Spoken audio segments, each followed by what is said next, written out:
that we tossed around after we had a very lengthy discussion of various medical conditions that I've had in my life. So this is called To My Disfunctions. To the girl in kindergarten that told me that I talk too much, thank you. You are the first person who taught me to doubt myself.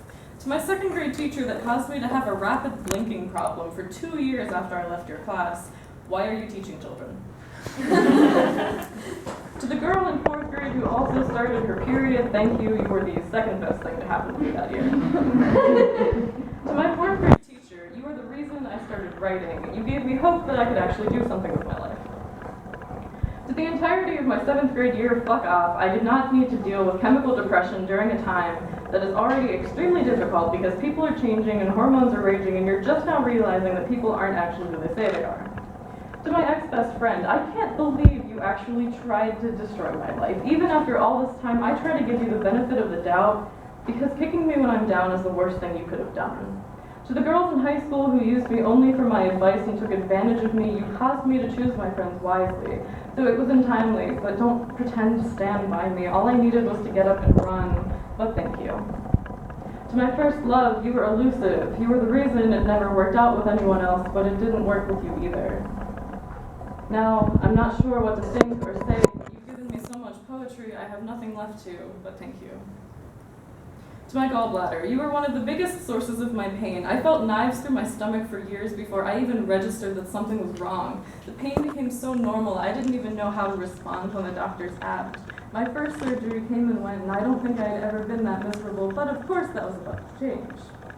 To my kidney, I've had 2 stones past 1 and I'm done. They say if you can pass a kidney stone, you'll do just fine in childbirth, which is coincidentally what the nurse said to me after I ended up in the ER 3 days after I had the first one removed. To my muscles and skeleton, I feel like I'm dealing with a child. Would you please just stay in your place?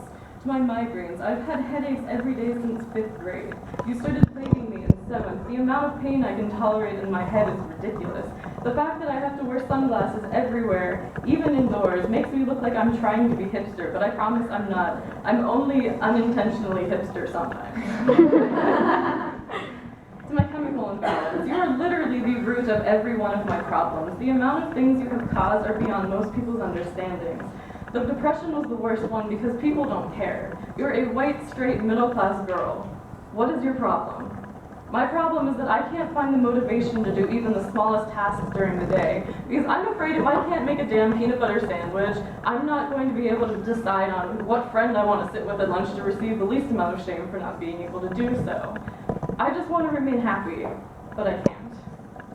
To my voice, please don't leave me again. I hated my singing therapist with a passion, and I really don't want to go back to him and his bow ties.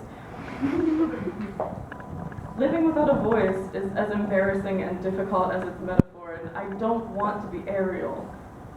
To my social anxiety, you are the very reason I cannot function in front of people. I can't breathe, can't speak, can't think. I stutter and blush, and I can't get it out of my head. I remember the situation over and over and over and over and over and over, and it keeps me up at night and haunts my dreams when I try to sleep, and I just can't take it anymore. To my panic attacks, you felt left out, didn't you? You couldn't accept that I'm finally comfortable being around people, and instead I am now terrified of someone seeing me like this, unable to breathe, unable to move, unable to see. I claw at my skin because I can't handle living inside of it, and it's the most alive I have ever felt.